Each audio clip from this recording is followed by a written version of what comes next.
కాబట్టి వాళ్ళు ఎవడన్నా మీకు హక్కు లేదు అవి పట్టాలు కాదు అంటే తప్పకుండా వారిది తప్పు అవుతుంది తప్ప మీది తప్పు కానే కాదు. మీకు పట్టాలు ఖచ్చితంగా ఉన్నాయి. ఆ పట్టాలు నేను చూసి ఉన్నాను. 1895 మందికి 2014 సంవత్సరంలో ఏప్రిల్ మాసంలో ఆ రోజు ప్రభుత్వ ఆధీనంలో ఉండే పట్టాలు ఇచ్చింది. మైక్ బాగా లేదు, మీరు గోల చేస్తే మీకు వినబడదు, నాకు వినబడదు. వచ్చింది ఎందుకో కూడా మీకు నేను చెప్తా. రెండవది 2014 ఏప్రిల్ తర్వాత మరి మీకు ఎట్లా శక్తి ఉంటే అట్లా మీరందరూ ఎవరి శక్తి మేరకు వాళ్ళు అయ్యా నువ్వు మాట్లాడు స్వామి ఈయన ఆపేయండి. ఎవరి శక్తి మేరకు వారు ఆ రోజు ఇప్పుడే అక్కడి నుంచి వస్తా ఉన్నా నేను మీ కాలనీ నుంచే. అక్కడ ఒక తమ్ముడు చెప్పాడు, అన్న నేను హమాలి పని చేసుకుంటాను, మా భార్య దగ్గర ఉండే బంగారం తీసుకుని సంవత్సరం కూడా కాలేదు తాకట్టు పెట్టి 7 లక్షల రూపాయలు ఖర్చు పెట్టి ఇల్లు కట్టినా అన్న. ఇప్పుడు నేను ఎవరికి చెప్పుకోవాలా? తమ్ముడు ఏడుస్తా ఉన్నాడు.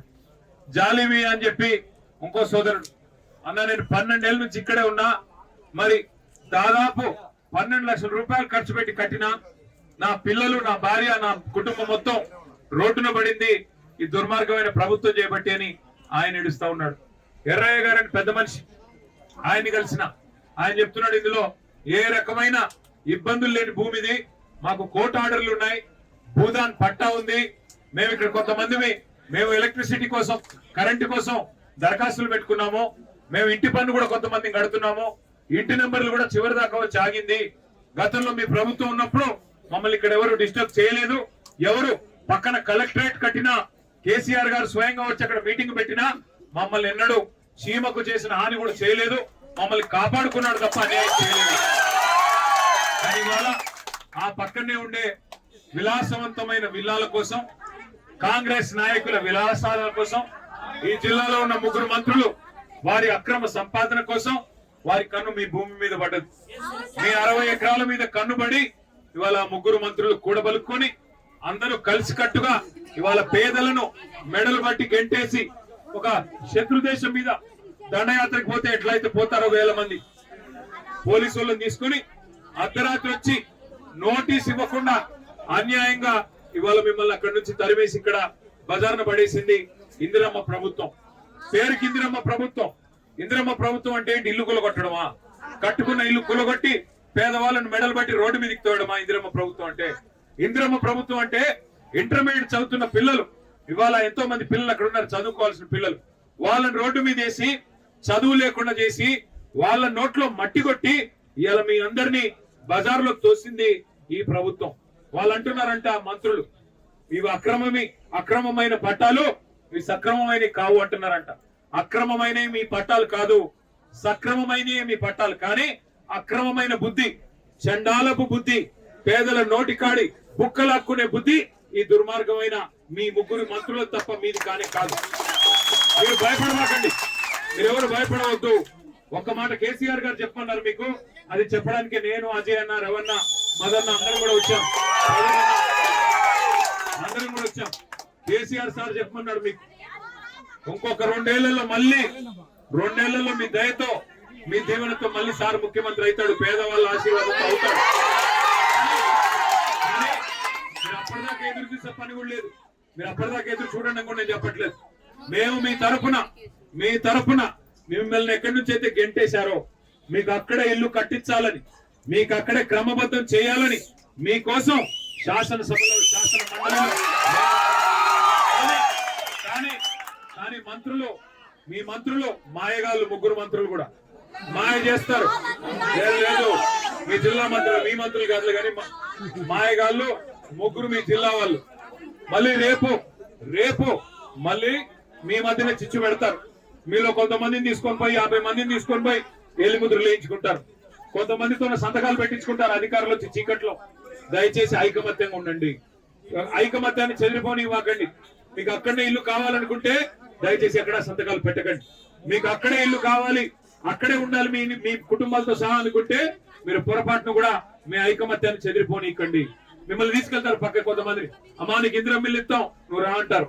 ఇదిగో ఇదే ఇల్లు అని చూపెడతారు. ఎట్లా అయితే 6 గ్యారెంటీల పేరుతో చేతుల్లో గ్యారెంటీ చూపెట్టారో మళ్ళీ అట్లే అరచేతిలో వైకుంఠం చూపెడతారు, మళ్ళీ గుండు కొడతారు. అందుకే దయచేసి జాగ్రత్తగా వినండి. మీరు గెలవాలి అంటే ఐకమత్యం ముఖ్యం. మీకు అక్కడ ఇల్లు కావాలి అంటే తప్పకుండా న్యాయ పోరాటం చేద్దాం. ఇవాళ అధికారం వాడి చేతుల్లో ఉంది, అధికార యంత్రాంగం మొత్తం వాళ్ళ చేతుల్లో ఉంది, పోలీసు బలగాలు వాళ్ళందరూ వాళ్ళ చేతుల్లో ఉన్నారు. కాబట్టి ఇవాళ పేదవాడికి గొంతు లేదనుకుంటా ఉన్నారు. కానీ ఒకటి మాత్రం వాస్తవం, ప్రభుత్వం తప్పు చేసింది అని వాళ్ళ రాష్ట్రం మొత్తం తెలిసిపోయింది. మరి ఏ తప్పు చేయకపోతే ఆ ఆర్డీఓ గారిని ఎందుకు అర్జెంట్ గా ట్రాన్స్ఫర్ చేశారు? ఏ తప్పు జరగకపోతే ప్రభుత్వం నిజంగానే న్యాయం చేసింటే ఆగవయ్య స్వామి, ఆగవయ్య నీ గురించే మాట్లాడుతుంది, ఎందుకు గుర్తు చేసుకుంటున్నా. నేననేది అల్లా ఒకటే, ఏ తప్పు జరగకపోతే, ప్రభుత్వం ఏ తప్పు చేయకపోతే ఎందుకు ఆర్డీఓ గారిని ఆకస్మికంగా ట్రాన్స్ఫర్ చేశారు? అర్ధరాత్రి వచ్చి దొంగల్లాగా ఎందుకు ఇళ్ల మీద పడ్డారు? ఎందుకు నోటీసులు ఇవ్వలేదు? ఎందుకు మీకు కోర్టుకు పోయే అవకాశం ఇవ్వలేదు? గతంలో కోర్టు మీకు ఆర్డర్లు ఇచ్చింది కదా, కోర్టు మీకు ఆర్డర్లు ఇచ్చింది. మీకు బట్టాలు లేకపోతే కోర్టు ఆర్డర్లు ఇస్తుందా? మీ వాదనలో న్యాయం లేకపోతే కోర్టు ఆర్డర్లు ఉంటాయా? కాబట్టి జరిగిన తప్పు ప్రభుత్వానిది, ఈ జిల్లాలోని 3 మంత్రులు. ఇంకొక మాట మీరు ఆలోచించండి, ఇప్పుడు తప్పు చేయకపోతే మాలాగా ధైర్యంగా వచ్చి మీ కాడ మాట్లాడొచ్చు కదా, 3 మంత్రులు వచ్చి చెప్పొచ్చు కదా. తప్పు మీది కాబట్టే, ప్రభుత్వానికి కాబట్టే ఇవాళ 3 మంత్రులకి ముఖం లేదు. అందుకే నేను మీకు చేసే విజ్ఞప్తి, అసలు భూదాన్ అంటేనే, మళ్ళీ గుర్తుపెట్టుకోండి, భూదాన్ అంటేనే పేదల ఆస్తి. భూదాన్ అంటేనే పేదల ఆస్తి, పేదవాళ్ళ కోసం ఇల్లు కానీ వ్యవసాయానికి కానీ ఇచ్చే ఆస్తి భూదాన్. కాబట్టి అప్పుడెప్పుడో గాంధీ గారి స్ఫూర్తితో వినోబా భావే గారు అనే పెద్ద మనిషి స్టార్ట్ చేశారు భూదాన్. ఆయన పేరు మీద మీరు కాలనీ పెట్టుకున్నారు, వినోబా భావే కాలనీ. కానీ ఆ రోజు ఒరిజినల్ గాంధీ గారు ఉన్నారు, ఈ రోజు డూప్లికేట్ గాంధీలు వచ్చి వాళ్ళ ఆధ్వర్యంలో పనిచేసే భూ దొంగలు, వీళ్ళు భూమిని కొల్లగొట్టే దొంగలు. కాబట్టి రియల్ ఎస్టేట్ మాఫియా కాబట్టి ఇలా మీ భూమిని లాక్కునే ప్రయత్నం చేస్తున్నారు. మీరు ధైర్యంగా ఉండండి, మీకు ధైర్యం చెప్పడానికి కేసీఆర్ సార్ పంపించారు. మీకోసం ఏర్పాట్లు కూడా మేము చేస్తాం, పార్టీ పరంగా ఏర్పాట్లు చేస్తాం. మీకు భోజన వసతి కానీ ఉండేదానికి వసతి కానీ ఎట్లాగో అధికారులు పట్టించుకోరు, వాళ్ళు ఎలాగో చెయ్యరు, మీకు మేము ఏర్పాటు చేస్తాం. దాంతో పాటు మీకు న్యాయపరంగా పోరాటం చేయడానికి కూడా మీరు రూపాయి కూడా ఎవరి దగ్గర తీసుకోవద్దు, ఎవరు ఖర్చు పెట్టొద్దు, మేము పెడతాం. పార్టీ పరంగానే న్యాయ పోరాటం మీ తరఫున మేము చేస్తాం. తప్పకుండా మీకు న్యాయం లభించేదాకా మీతో ఉంటాము, కలిసి కొట్లాడతాం. కానీ మీరు ఐకమత్యంగా ఉండాలి. మీరు మళ్ళీ మీరు కొంతమంది చెదిరిపోయి సంతకాలు పెట్టి వేలుముద్రలేసి ఆయన ఏదో ఇత్తనన్నాడు, ఈయనేదో ఇత్తనన్నాడు అంటే మళ్ళీ షటకోపం పెడతారు, మళ్ళీ మోసం చేస్తారు. మళ్ళీ ఒక్కసారి 2.5 ఏళ్ల కింద ఎట్లా గ్యారెంటీ చేశారు, అరిచేతిలో వైకుంఠం చూపెట్టి నెలకు 2.5 ఇస్తామన్నారు. మహిళలకు ఇచ్చారా? తులం బంగారం ఇచ్చినారా? ముసలోళ్ళకి 4,000 అన్నారు, ఇచ్చారా? ఏదన్నా ఒకటి చేశారా? పోనీ ఇందిరమ్మ ఇండ్లు అన్నారు, ఉన్న ఇల్లు కూడా కొడుతున్నాడు కదా. హైదరాబాద్ లో కూల్చివేతలే, హైడ్రా పేరు మీద రాష్ట్రం అంతటా కూల్చివేతలే, ఖమ్మంలో ఎలుగుమట్లలో కూల్చివేతలే. మొత్తం రాష్ట్రంలో మీ ఆస్తులు లాక్కోవడం తప్ప, మీ శక్తి లాక్కోవడం తప్ప ఏం చేసింది 2.5 ఏళ్లలో ఈ ప్రభుత్వం? ఆలోచించండి. అందుకే దండం పెట్టి చెప్తున్నా, మీరు ఐకమత్యంగా ఉంటే మేము మీకు సాయం చేయగలుగుతాం. మీరు ఐకమత్యంగా ఉంటే మేము మీకు సాయం చేయగలుగుతాం. మీకు ఇక్కడ ఇవాళ ఉదయం కూడా కొన్ని పార్టీల వాళ్ళు వచ్చారు. తప్పకుండా ఇక్కడ అందరం కలిసి కొట్లాడదాం, మాకేం ఇబ్బంది లేదు. ఇందులో ఏం రాజకీయం లేదు, ఇప్పుడేం ఓట్లు లేవు. మాకేమి అర్జెంట్ గా ఏం ఓట్ల కోసం తాపత్రయపడాల్సిన అవసరం లేదు. కేవలం మీకు న్యాయం చేసేదానికి ఎవరు వచ్చినా అందరం కలిసి కొట్లాడదాం. ఇక్కడ ఈ తమ్ముళ్ళు కొంతమంది ఉన్నారు, అక్కడ ఇంతకుముందు ఎర్రన్నలు కొంతమంది కలిశారు. అందరం కలిసి కొట్లాడదాం. మీకు న్యాయం జరిగేదాకా ఈ దుర్మార్గమైన ప్రభుత్వం, ఈ ముగ్గురు మోసగాళ్ళు వారికి బుద్ధి చెప్పేదాకా మీరు ఐక్యంగా ఉండండి. మీ తరఫున మొత్తం ఖమ్మం ప్రజానికం ఉన్నారు, రాష్ట్ర ప్రజానికం ఉన్నారు. న్యాయం కోరే ఎవరైనా, పేదవాడి సంక్షేమం కోరే ఎవరైనా మీ తరఫునే ఉన్నారు, మర్చిపోబాకండి. అజయ్ అన్న కూడా ఇక్కడే ఉన్నాడు, రవణ్ ఉన్నాడు, మదన్ ఉన్నాడు. అందరం మీతో ఉంటాం. మీకు అన్ని ఏర్పాట్లు భోజనం కానీ ఇంకోటి కానీ ఉండేదానికి కానీ మేము అవసరమైతే మొత్తం పార్టీ పరంగా మేమే చేసిపోతాం. మీరు ఎవరు భయపడవద్దని చెప్పి కోరుతూ, మీ కాగితాలు నా దగ్గర ఉన్నాయి, మీ పట్టాలు నా దగ్గర ఉన్నాయి. మీరు ఏది కూడా మీరు దేనికి భయపడొద్దు. కొత్తగా మీరు చెప్పేది ఏం లేదు. నేను అక్కడికి పోయి వచ్చిన, అక్కడ అందరినీ కలిసిన, దాదాపు 100 కుటుంబాలను కలిసిన. అందరూ మీరు చెప్పిందే చెప్పారు, మాకు అన్యాయం జరిగింది, మాకు పట్టాలు ఉన్నాయి, అన్ని ఉన్నాయి, సక్రమంగా ఉన్నాయి. కేవలం ప్రభుత్వం, ఇక మా లోకల్ లీగల్ సెల్ కూడా ఇక్కడే ఉంది. ఏం పేరు?